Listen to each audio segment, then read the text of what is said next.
Welcome to Mr. Biz Radio, biz talk for biz owners.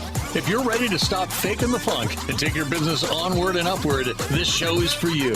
And now, here's Mr. Biz, Ken Wentworth. All right, welcome to another episode of Mr. Biz Radio with me, Mr. Biz, Ken Wentworth. And when I met this week's guest, it's been a few months back at a national summit type of thing. And he started to talk to me about, pitching me an idea to come on the show. And I like literally stopped him like 10 seconds. And I'm like, this is going to be perfect. Like, you can stop now. You don't need to, this is going to be great. We're going to talk about, and I'll give you a clue. The name of his book is Lies I Taught in Medical School. Their guest this week is Dr. Rob Lufkin. He is a medical professor at UCLA and USC and a New York Times bestselling author, empowering people to take back their health and live life to the fullest. Dr. Lufkin, welcome to Mr. Biz Radio. Hey, Ken, it's a real pleasure being here, and really looking forward to our conversation. Yeah, absolutely. I know we talked a little bit before we came on air here. I've been looking forward to this show. I look forward to almost all of our shows, honestly. We get to talk to a lot of fascinating people, but this one in particular was especially interesting to me. I'd mentioned to you, I feel like so many different things in the medical field, and here I am, just a numbers nerd. I have no medical, training whatsoever. But more and more you see things that seems like, gosh, why are we just treating symptoms and not problems and everything? We're going to get into all that stuff. But before we get into all that, if you would, tell us a little bit about your career, your entrepreneurial journey, if you would. Yeah. Basically, I'm a practicing physician. I've spent my entire career pretty much as a medical school professor here at two large medical schools in Southern California. And that gave me a chance to do research and write scientific papers, and as well as receive money from drug companies and pharmaceutical companies, and also teach doctors and learn from them as much as I taught them, I think sometimes, and also to practice medicine. So it was a great thing. And I really enjoyed it. And the book we're going to talk about is very critical of Western medicine, but I have to say, I am part of the problem, because as a medical school professor, I represent Western sort of orthodox medicine. And I think I'm still a big fan of it. I think 20th century in the 20th century, Western medicine transformed the lives of all of us who are alive then, at least. In other words, through public health measures and infectious disease, the pills and medicines that were developed really made the world a much better place, made all our lives better. The problem, and even to this day, if I get hit by a car, and I need a blood transfusion or surgery, I'll take Western medicine. But the problem is that we're facing in the 21st century, there's literally a tsunami of chronic diseases they were present in the 20th century, but in the 21st century, they're in unprecedented biblical numbers. These include obesity, diabetes, hypertension, cancer, Alzheimer's disease, mental illness, all these diseases. And the problem is when Western medicine applies these same pills and surgeries to these things, to these chronic diseases, they may work on the symptoms, but they don't get to the root cause. And I found this out the hard way. I came down with 4 of those diseases. I was diagnosed with them. I was prescribed pills. I asked the doctors, what can I do? And they said, well, you're going to be on the pills for the rest of your life. And that forced me to really question my beliefs, what I've been teaching, and what many of my colleagues are still teaching. And I was able to understand that there was a revolution in our knowledge that's happening, and that things like lifestyle can be applied to a common underlying root cause, that all the diseases I mentioned, while they have different manifestations, have a common root cause. And sadly, there isn't a pill or surgery for that root cause, but there's something even more powerful, and that's lifestyle. And that's what I was able to do, was change my own lifestyle and reverse those 4 diseases. And I've really made it my mission now to help other people take back their health and hopefully not make the same mistakes I made, and understanding really the power of lifestyle to face these diseases that we're all encountering now. Yeah. So, very interesting. So the fact that you've done all these different aspects within the medical field, I have to ask you, what's your favorite as far as being a practicing physician, being a medical school professor, a doctor, or doing research? Where do you, so your favorite part of that lie? I love all of it. I think the teaching is the most exciting thing, because I get to interact with young and old people who are interested in learning new things, and the questions they ask me make me question my own beliefs, and it's kind of a Socratic interactive learning process. So it's so much fun, because the world is changing so fast. Our knowledge, what I learned in med school, what is taught in med school 5 years ago or even today is literally out of date, because the knowledge is changing so fast, and it's at an accelerating pace. Our knowledge of health, lifestyle, and particularly longevity is continuing to explode. It's really, I get excited every day just reading the new papers, scientific papers that are coming out, the new nuances of our understanding. It's so exciting. Yeah, I can imagine. So, going back to, sort of what you mentioned, so is that, so reversing those 4 diseases you'd mentioned that you were stricken with, is that sort of what led you, and also what you mentioned of learning from students as well and making you kind of second guess and rethink sort of your process? Is that what sort of led you to write your book? Yeah, I mean, I'd like to say, hey, I just wanted to make the world a better place and everything, but no, it was actually, I was minding my own business until I came down with those diseases myself, and I was forced, literally out of self-interest. I had 2 young kids in school, and I still do, and I knew it wasn't going to end well unless I did something. And and for me, the pills weren't going to do it. And I'm not recommending anyone not take pills, but we need to question these beliefs and look at lifestyle as something, probably the most powerful medicine most of us will ever have access to. Yeah, and I'm curious. I want to get into some of that a little bit later in the show, but you and I were talking a little bit, as I mentioned before the show started, of it seems like so often it's the medical field, Western medicine especially, is we're treating symptoms and not necessarily problems. Is how much is big pharma a part of that, would you say? It's a big part of it. I mean, my mom was a dietitian. The dietetics nutrition world is basically taught and paid for by big food. Well, it gets worse. The medical profession, our medical education, is largely heavily influenced and paid for in many ways by big pharma. So we have to consider that influence. We have to see things through the lens of that as we look at all the recommendations. Yeah, interesting stuff. I want to dive more into that, but we're almost up against a break here. Again, we're talking with Dr. Rob Lufkin. You can find out more. First of all, his book, again, Lies I Taught in Medical School. We'll put all this in the show notes as well. You can follow him on X, Twitter, LinkedIn. He also has a YouTube channel. We're going to talk in the next segment about his book, again, Lies I Taught in Medical School. Interesting title from someone who is a professor in medical school. Pretty gutsy. So again, come back after the break. We'll continue talking with Dr. Lufkin on Mr. Biz Radio. If you would like to reach hundreds of thousands of business owners every week, Mr. Biz Radio can help.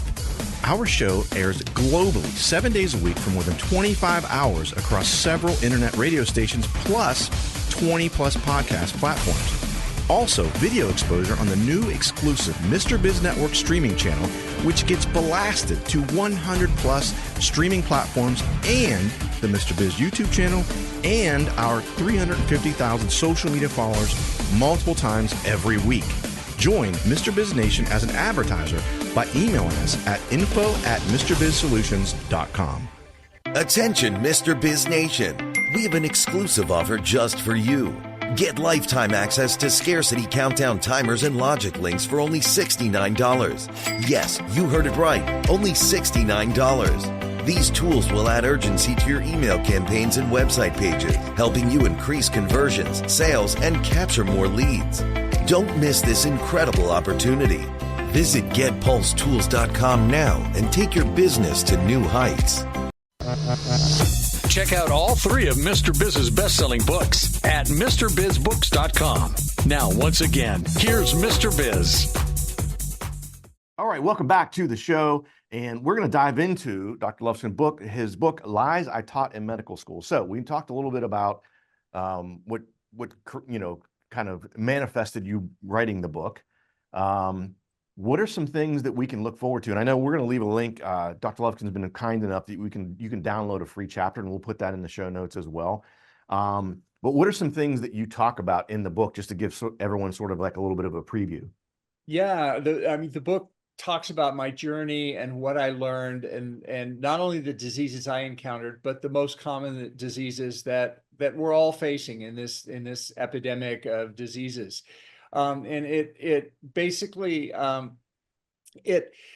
were a few aha moments in the book. I learned a great deal just going through this experience. I mean, I'm a doctor, but I learned that doctors can't make me healthy. They don't make me healthy. Doctors just make me less sick.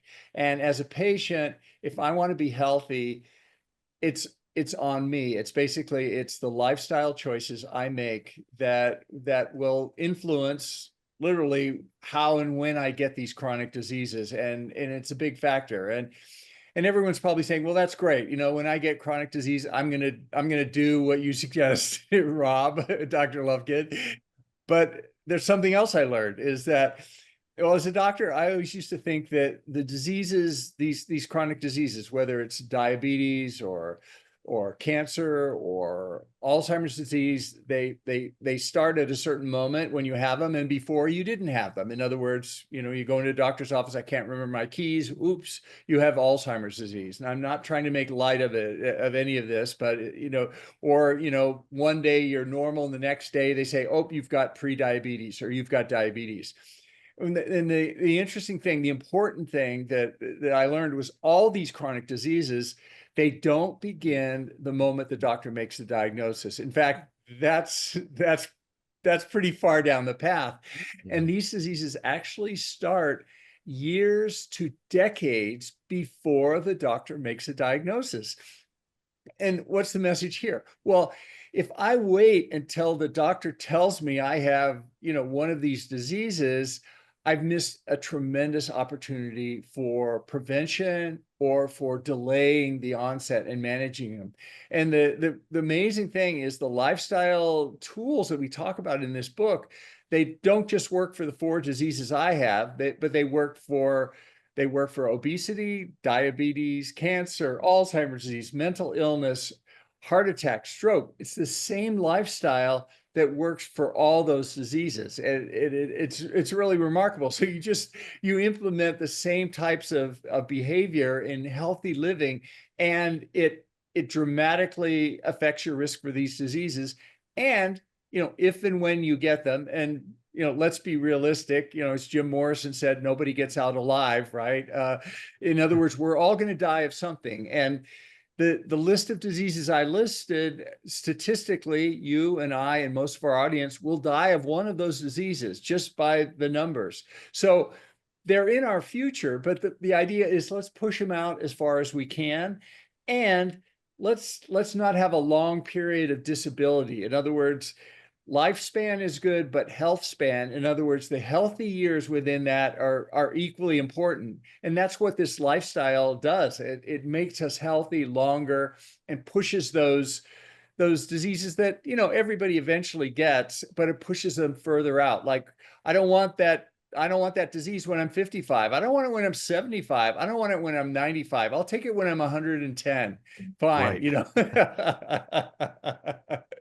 Well, and it's funny you say that. I've always said, anyone in my family can tell you is, I want to live to be 100 plus, and I want to be a healthy 100. I don't want to be, to your point, I don't want to be in a wheelchair when I'm 80 and I limp my way to 100, and I'm very unhealthy and disabled and everything I want to be a healthy, centenarian.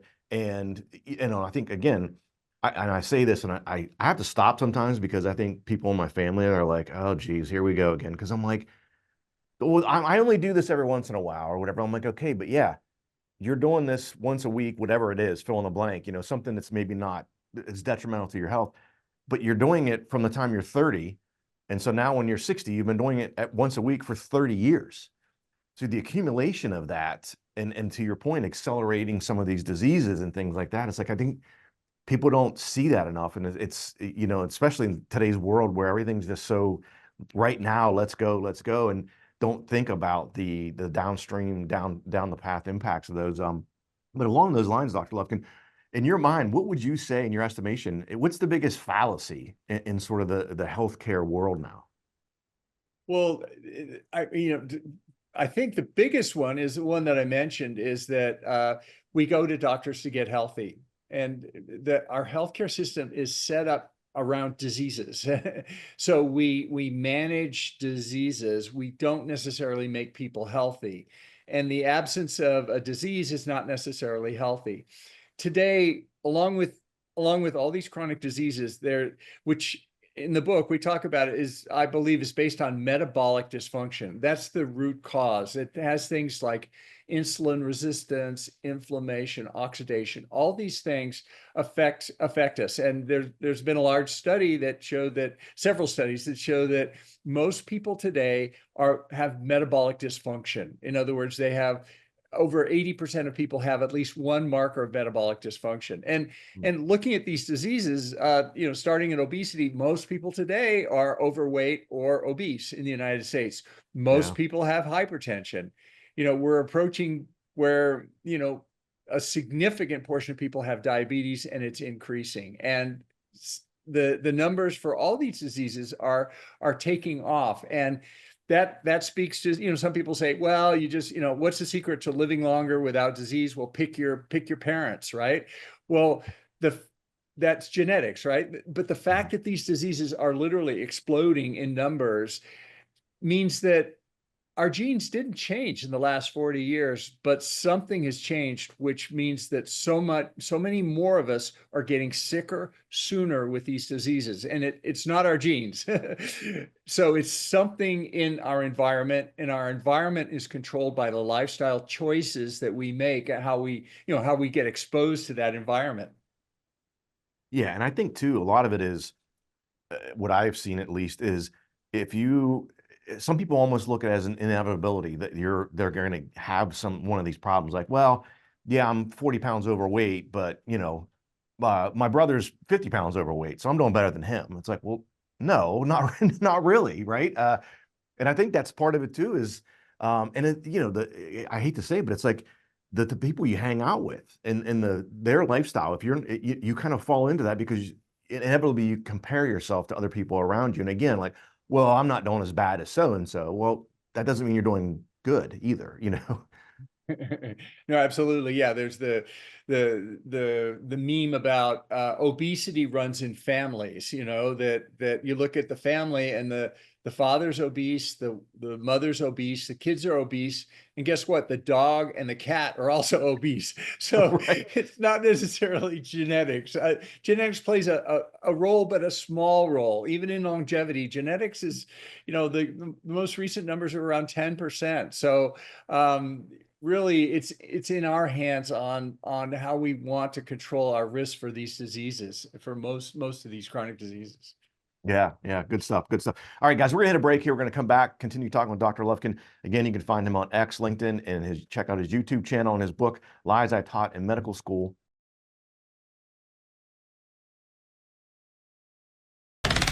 How would you like to have direct access to Mr. Biz to help you run your business more profitably and more efficiently? At MrBizSolutions.com, you get live access to not only Mr. Biz, but also several of his hand-picked and trusted business experts, each with 20 plus years of experience to help you optimally manage and grow your business. That's just the start of where Mr. Biz Solutions begins. Learn more at MrBizSolutions.com. That's MrBizSolutions.com. Attention, Mr. Biz Nation. We have an exclusive offer just for you. Get lifetime access to scarcity countdown timers and logic links for only $69. Yes, you heard it right. Only $69. These tools will add urgency to your email campaigns and website pages, helping you increase conversions, sales, and capture more leads. Don't miss this incredible opportunity. Visit getpulsetools.com now and take your business to new heights. Got a question for Mr. Biz you want answered on air? Email it to info@MrBizSolutions.com. Now, once again, here's Mr. Biz. All right, welcome back to the show. And we're going to talk this segment about some things we've talked about, how much of an impact your lifestyle has. We're going to talk about some things you can change, make changes in your lifestyle to maybe help with some of this stuff to get us started on and get us down the right path. But before we dive into that, there's one other thing I wanted to talk to you about, Dr. Lufkin, and I think this is very overlooked. When I talk to people about this, they look at me like I've got, 6 eyes or something. And that is the impact of personal care products that we use every day. And the impact that, some toxins that are potentially in those and some of the impact that can have on some of these things we're talking about in these diseases. Yeah, that's such a great point, Ken. It's a whole discussion about that, because when you think about it, the food we eat, anything we put in our mouth is regulated by the FDA and other heavily government regulations. And for all the problems with the FDA, it's still they do a fairly good job. But when you get to personal care products, you can think of those as kind of like food that we don't take in our body, but we put on our skin, and for many of them, we're absorbed through our skin. And so, but the problem is there's no analogous organization that's similar or as effective as the FDA. So these personal care products industries are largely unregulated. So there's very little control of things we put on our skin, and it's up to us to read the labels and do the best we can, which it puts the burden on us, which isn't always as good. So yeah, personal care products is a huge area that's overlooked in a lot of discussions. And again, I think it's one of those things that, just like some of the things we talked about already, is a personal care product. You probably don't even think about those things, but the impact that they have, at least in my estimation, is there's things that you use every single day. So the consistency is there. It's not like, oh, you only brush your teeth, once a month, right? You're putting toothpaste in your mouth that might have toxins in it. You're putting lotion on your skin to try to moisturize your skin. Well, what else does it have in it? Another sunscreens. I've read tons of different things about sunscreens and how a lot of sunscreens actually, while they may protect you from UVA, they're introducing toxins, as you mentioned, being absorbed through your skin. And it's just terrifying. And I think to the average person, you have some of that knowledge, or a lot of that knowledge, right? I don't know. When I look at a sunscreen bottle, I don't know, is this a bad thing? Is this a good thing? Right? I mean, and I think a lot of people just, again, without an FDA type organization that's sort of regulating that, it concerns me. And I don't mean that companies are necessarily trying to be nefarious and give you skin cancer or anything like that. It makes you wonder during the process, does it make it more cost effective for them? Does it help with a certain aspect, screening sun, but it also they don't take into account some of the other negative impacts of some of these things, and it's terrifying to me. Yeah. I mean, personal care product industry, it's sort of like the restaurant food business. In other words, there's certain priorities, and one priority is you want the customer to come there, and that's because the food tastes good. The second priority is you want it to be inexpensive, so that relatively, so they can afford it. And then somewhere down the list is, it should be healthy, right? And similar decisions are made, in any type of product, but personal care products are, it's the same way. You've got people who've got to like it. It's got to smell good. It's got to feel good. It's got to be inexpensive. And it should be healthy too, Yeah, and I'm thinking, for women who use cosmetics, and if you're putting, makeup on your face every single day, probably of your life for the most part, and again, if there are ingredients in there that are even just a little bit bad for you, but you're using, makeup for whatever, 60, 70, 80 years or whatever, what is the, long-term, decades-long impact on your health of that little bit of a bad thing that's in that, maybe that cosmetic or whatever. Yeah, and it goes beyond, the personal care products we apply. You think of your clothing, instead of cotton, we've got, weird plastic fabrics and things. We drink our water, but it comes in, plastic bottles with, we get our receipts from the stores. They're BPA, or they're basically heat sensitive thermal printers that have found to convey potentially harmful chemicals through our skin. So yeah, it's a minefield out there. We just recently made a change, and it took a while, but I finally did it. Is another simple thing that I think a lot of people do. Everyone uses their microwave so often, and microwaving in plastic containers, and the leaching from the plastic containers into toxins from the plastic containers into your food. So we've switched everything out, and we use only glass and everything. Again, geez, did we have plastic containers and microwaves in 1970 and before? No. Well, we were using glass. I mean, my parents and grandparents and everything were using glass. And, again, I think some of those things that, while there have been things that have been introduced to make life simpler, again, like you're talking about, fourth down the list or fifth down the list is, it should be healthy as well. Yeah, and I think it's incumbent on all of us to make health a higher priority. When we go into the restaurant, we say, "Hey, I'm allergic to seed oils.